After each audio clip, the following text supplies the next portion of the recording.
Good afternoon and greetings, everyone, and welcome to this, our second session of interaction with Stan Hustad. And a special hello to you and welcome to the show again, Stan. Thank you. As you would recall, I introduced Stan the last time as a renowned teacher, a business performance coach, and a corporate trainer.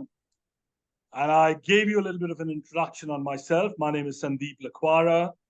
As I indicated last time, I am a certified life coach, business coach, and an executive coach. And it is an absolute pleasure to have you on board listening to us.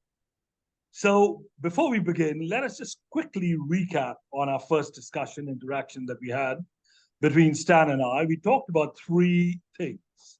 We talked about coaching executives. We talked about empowering aspiring coaches, that is, how to become a coach. And we talked about wellness coaching. Most of these topics we kind of touched upon without going into it in any detail.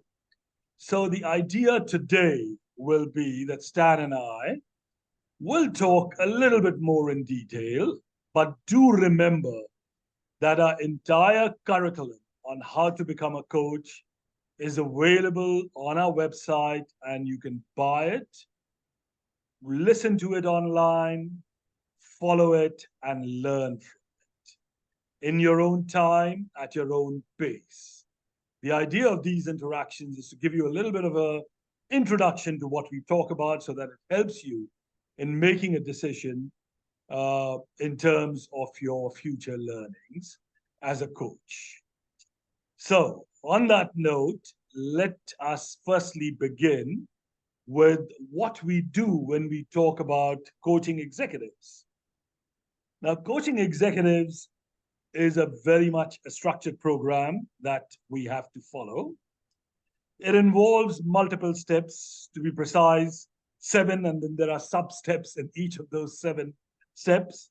But if you just touched upon the headings of each of those, initial in assessment and goal setting. I think this is the key principle where we interact with the client. We set the goals in terms of what they want to achieve from the coaching process. We set timelines within which to achieve those goals. And we basically set up a program which will help them in achieving those goals.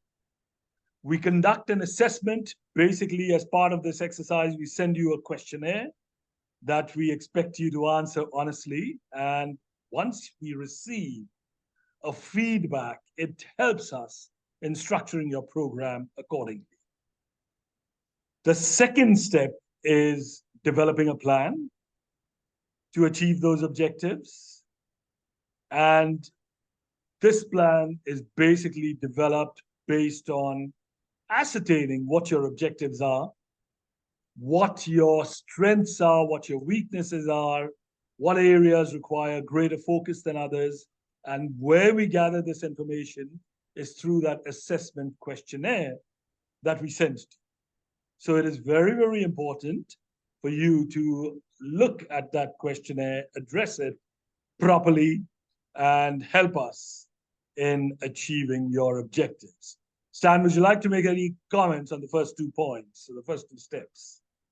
Yes, that works very well. And it gives you a chance, first of all, to be, as I say, are you serious? First question I have to ask a person.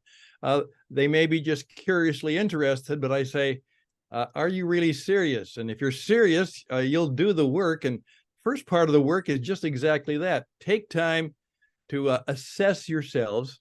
And then we might come in after that questionnaire, that assessment, and simply ask you some very simple questions. One of the ones I ask is, okay, where do you want to be in 3 years? You know, can you begin to think strategically about your life? Where do you want to be in 5 years? Hey, absolutely. How about the next 6 months? Yes. That's what we want to do. We want to hear your story. Yes, Stan, and that certainly helps us in preparing a plan. And remember, this executive coaches is a one-on-one session that we undertake with you. So it is totally structured to your needs and achieving those objectives that we have set out up front. Anyway, moving on, step 3 is when we actually commence with our coaching sessions. So the coaching sessions can involve uh, generalized coaching, which are regular coaching sessions, and then more focused coaching, where after having identified your weaknesses and the areas that we need to focus on, we pay some special attention to those areas. And these focus sessions could run, on one particular area for the entire length of that particular coaching session. Unlike a regular session, which could encompass, a lot of other aspects in the one session. So it is very, very important that we break down our coaching sessions into various categories to help you build on your plans, to help you achieve your objectives. It is also equally important that as we progress along, that we get your feedback on how you believe the coaching sessions are going. Because without that feedback, we are a little bit in the dark in terms of, whether you are learning from the session, whether you are progressing in your own minds. We may well believe that as program that has been structured for your needs and achieving the objectives is actually working well for you. You may have other ideas. We want to hear that. And you are very welcome at any time during the coaching sessions when we refer to your feedback to provide that feedback. And I think it is important that you do so. The next step, of course, is providing you with ongoing support. And I think this is very, very critical. So we do, between the coaching sessions, we do regular check-ins via email, via brief phone calls outside of the coaching session, which can be via email as well, where your urgent concerns are addressed. And along the line, if we believe that you're really going full on and achieving, everything that we set out in the beginning, celebrating that success. And I think that is equally important for us to do that. We can also fine-tune the program to suit your needs, and this can be done in discussions outside of the coaching sessions. So, Stan, any comments on the next 2 points?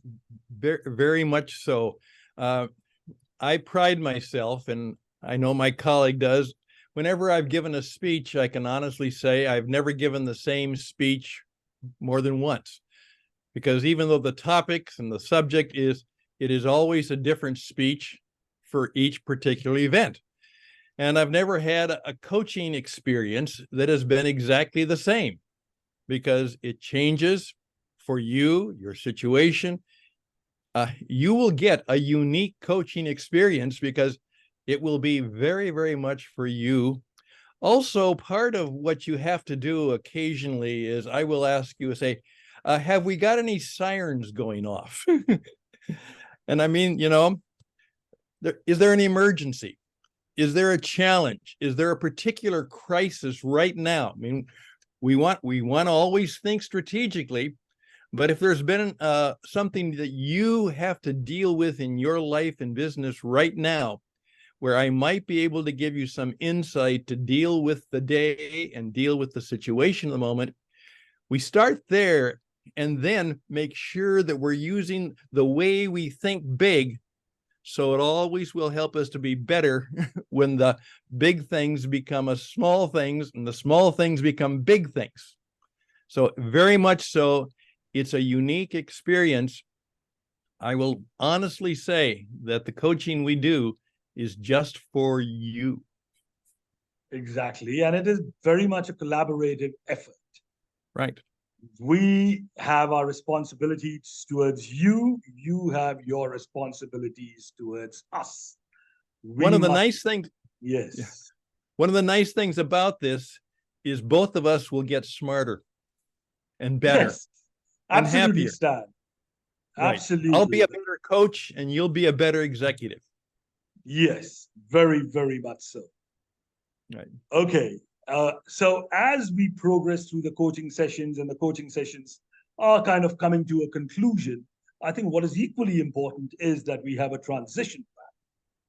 The transition plan basically ensures that what you have learned and the objectives that you have partly or wholly achieved, that you maintain the basis on which those objectives were achieved for any future planning that you undertake going forward. So we develop a plan together with you for maintaining the progress that you have achieved through discussions with us that you can achieve independently. I think very, very important that that plan be put into place before the coaching sessions come to an end, and we very much do that. Finally, we must point out that coaching is a very personalized journey, as Stan just mentioned. And what is very, very important is the flexibility in coaching. We may set up on a particular plan in the beginning. During the course of the coaching sessions, we may enhance the plan, we may tweak the plan based on the feedback that you give us, based on the way the progress is being made, based on the interactions that we have with you. So it is from that perspective a continuous learning, a continuous planning, and performances that come into play. So, Stan, over to you for your comments. Yes. Please, again, keep in mind that we work it for you. I can go back to a time when Saturday night, I got a call from a client and he said, Stan, we got a problem. And he told me what it was. And it was a serious problem that had just come up with a key executive. And I said, I'll be there Monday morning and we'll talk about it and we'll come up with an answer. And so we very much want you as a person who is dealing with crises all the time and challenges all the time, that you always know that there is someone there who can help you with the plans and the strategies, but also somebody who can help you take what we've learned and help put it right into that deal for the day. And one of the things we learned is, this lady had threatened to quit. And one of the principles we learned is that, in effect, we have to be the kind of an executive who knows that people cannot threaten us.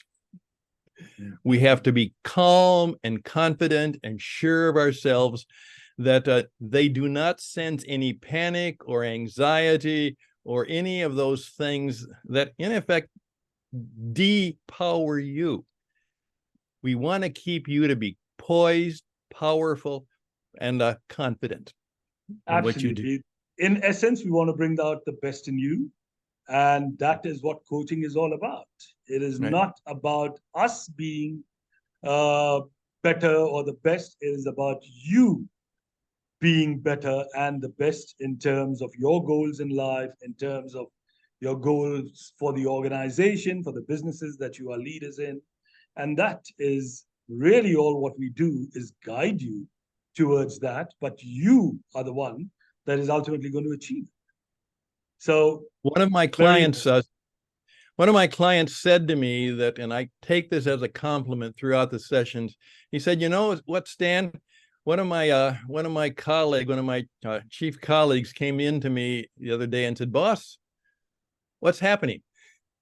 You don't get shook up like you used to. You're calm and you seem to know more about what you're doing. Hey, what's going on? How did you do that?" And that's what we want for you, that they'll say, the boss is bigger, better, and growing.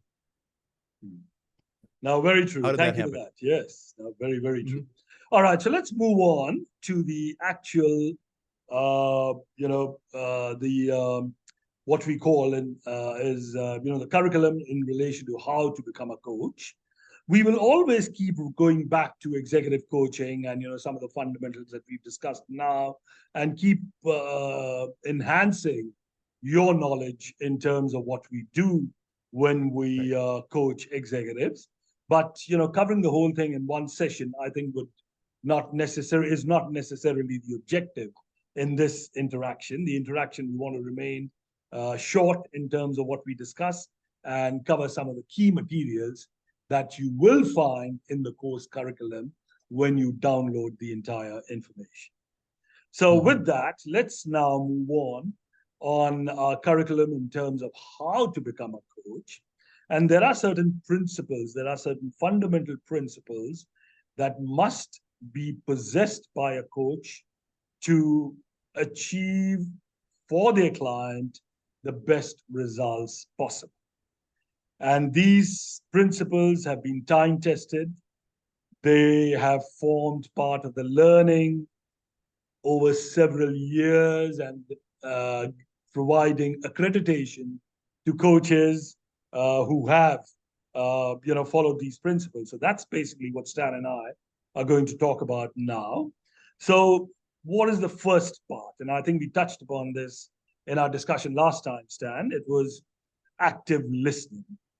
Absolutely critical that you allow your client to speak 80% of the time, and you listen to him 80% of the time. You look for non-verbal clues that he gives you along the way, because they are equally important as the spoken word that he says in order to progress through the coaching process. So remember that you as the client are going to do all the talking. It is you that we want to bring out the best potential out of. It is you that is going to achieve the objectives. So our role, as I said earlier, is only to guide you. So we only talk 20% of the time. We only make adjustments or enhancements or focus on certain aspects as we go along the coaching process. The second key ingredient and the second principle of good coaching process is setting goals.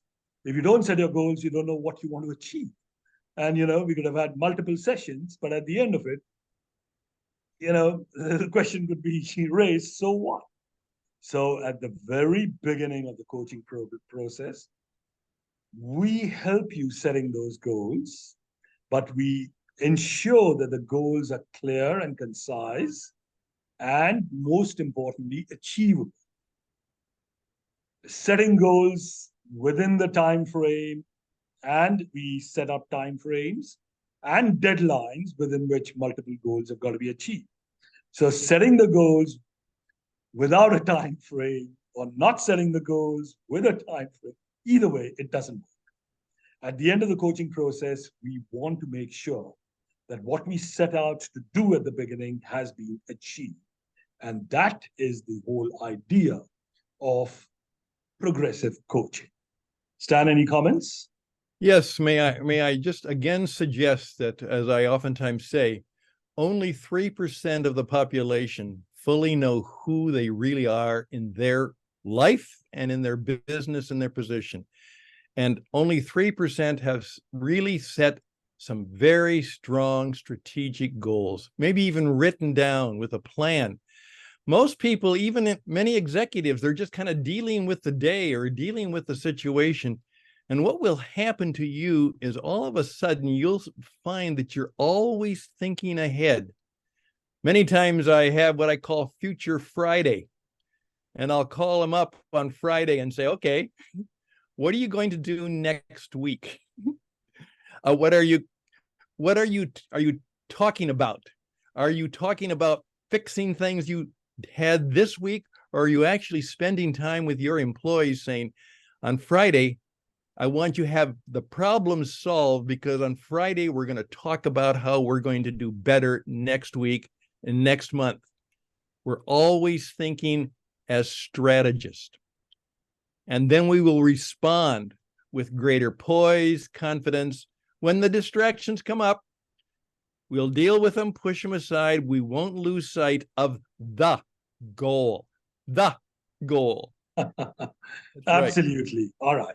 So moving on, in terms of the principles of coaching, the next big one is encouraging personal responsibility. As we said at the beginning, you are the individual who has to take control of your thoughts, your emotions, your actions. You have to accept the consequences of your decisions. Unless you do that, nothing that we do is going to have any meaning. And as part of the actual original assessment that I referred to, in the beginning of our discussion this time, the assessment has a couple of questions on how much you feel you will take responsibility for your own actions. And I think unless you do that, nothing we can do will help you in terms of achieving your goals. All right. The next one, of course, and most of these things are very simple. You can practice them in everyday life and you will still achieve the same objectives. With your children, with your friends, family. Absolutely. So there is these are key to all things. Nothing that we are telling you that is outside the realm of what happens every day, outside the realm of reality. The only thing that we are doing is defining them in some sort of a format for you to follow. And as we go along, there's a lot more defining and refining that we do to your thoughts, actions, and emotions that help you towards achieving your goals. And I think the other thing that we said is, this coaching curriculum that we have in terms of how to become a coach, therefore, does not only apply to executive coaching. You could be a professional in any industry, and the same fundamental principles will apply. So I think it is very, very important to bear that in mind. And if nothing else, this curriculum will help you structure your thoughts and actions going forward into the future, no matter what you want to achieve out of them. So bear that in mind. I think it is very, very important to consider that aspect of this entire program that we are presenting. All right. One of the questions I've asked people when something has happened and they get it smart, I say, something has gone up and I say, who's responsible? Yes. And the question, and they know the answer is, I am. I'm not responsible necessarily for what happened, but I'm responsible for how I handle it and how I take care of it. And I'm not going to blame anybody else. We don't blame, we fix. We solve. Absolutely. We get right. Absolutely, Stan. So true. All right. So, as I said, the other one is building trust. The next principle, very, very critical. Now, without trust in a relationship, whether it's the coach or the client, or whether it's your friends, or whether it's your husband and wife, or your partner, or children, where are you going to go? Nowhere. That trust is very critical to, for open communication, for collaboration, for effective problem solving, which is what Stan was just talking about. So, very critical that whatever you do is transparent and it never breaches the fundamental principles of building trust. That has to be in existence for you to move forward. All right. So moving on, what are some of the other principles of coach on how to become a coach? We talked about goal setting. Now, we also talked about creating action plans. Now, goal setting without an action plan, again, is meaningless. How do you achieve those goals is basically what the action plan talks about, what the action plan documents, in effect. And as your coach, we help you in preparing that action plan which is a step-by-step action plan based on certain timelines with a definitive result at the end of that timeline, quarter way through, midway through, three-quarters way through, at the end. And then at the end, we also said that we do the transition planning to make sure that everything that you have learned and gained as a result is maintained by you independently. Your thoughts? Let me tell you a little joke that can illustrate this.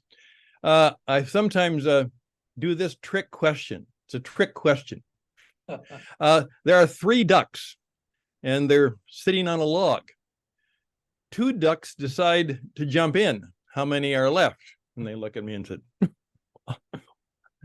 1. I says, no. 3. They only decided.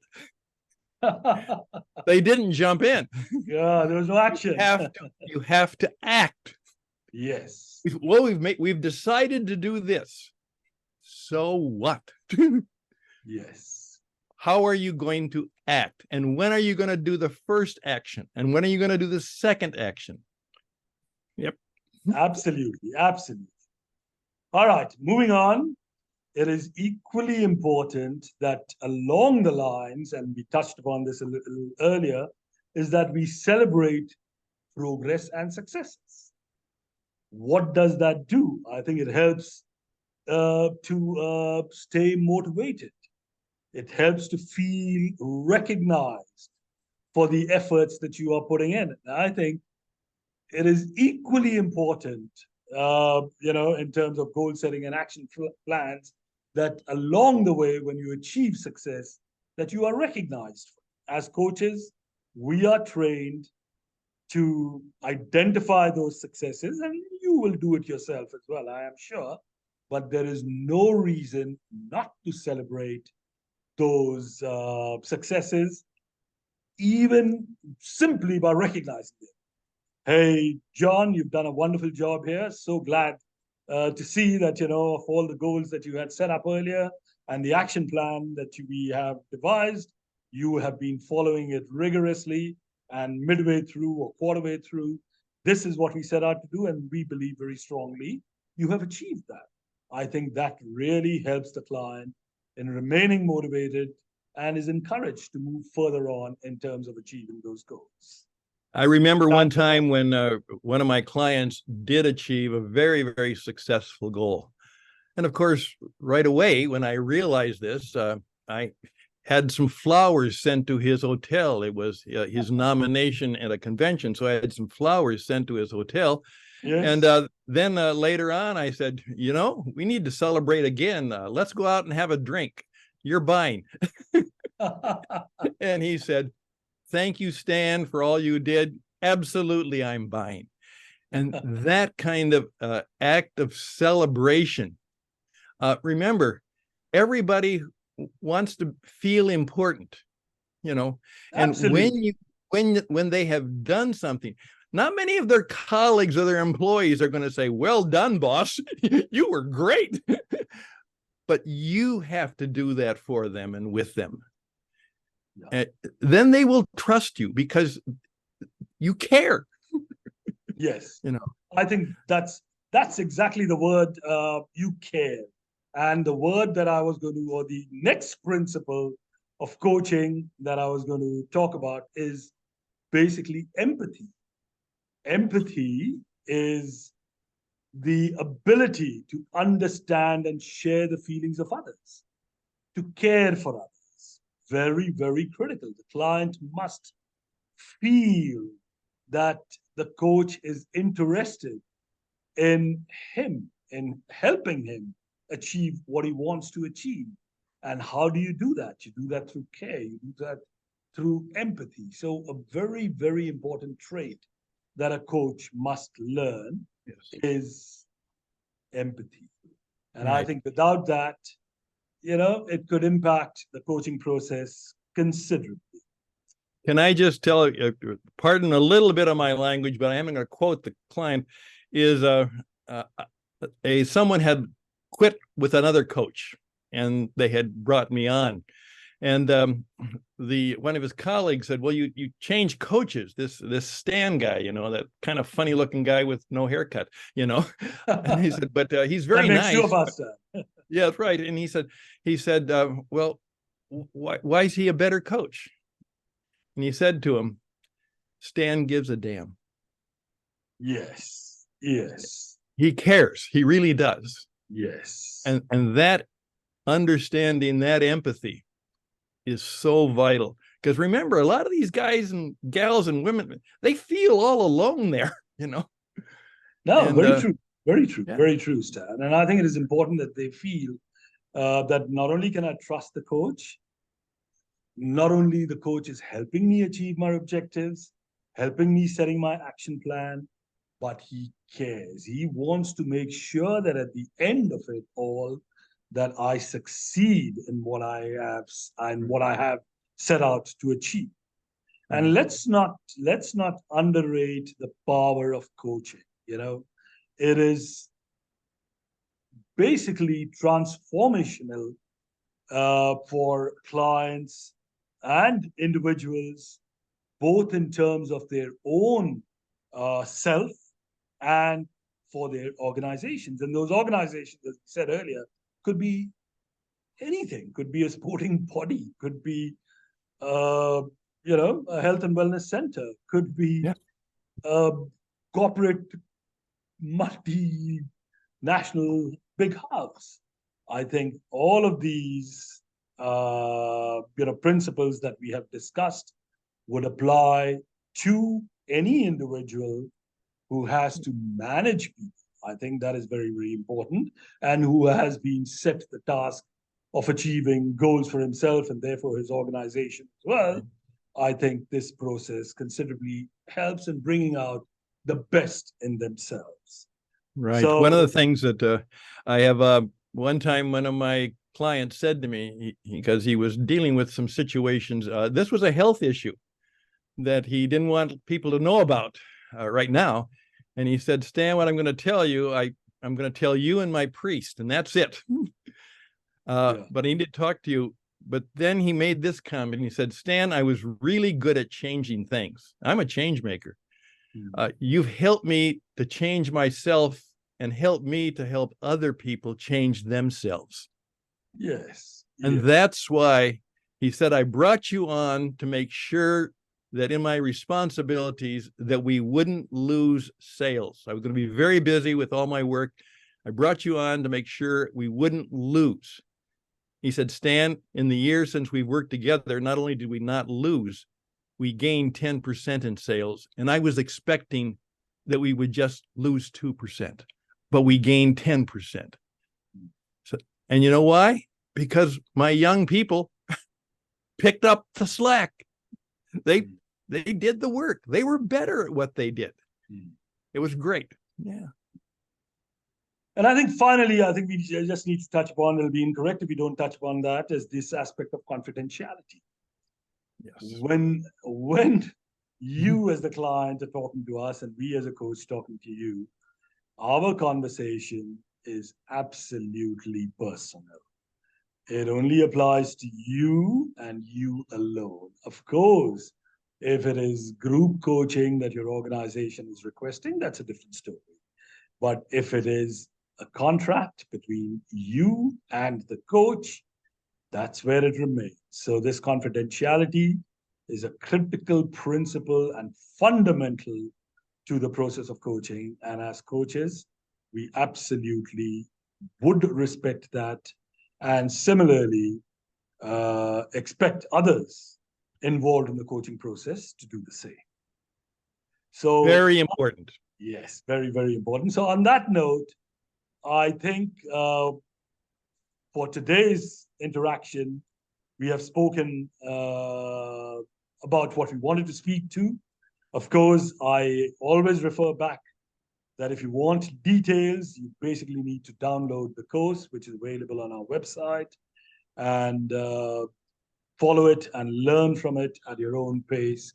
It is online, and post that if you decide to embark on a one-to-one journey with us, we would absolutely welcome that as well.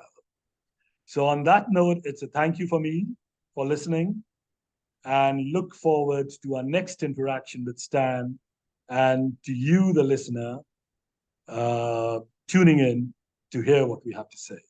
So bye for now, Stan. Your closing comments, please. Thank you very much. We appreciate you very much, and we appreciate the people who've taken time out of their busy lives to learn together with us. We are grateful for your time and attention. Thank you. Thank you and goodbye.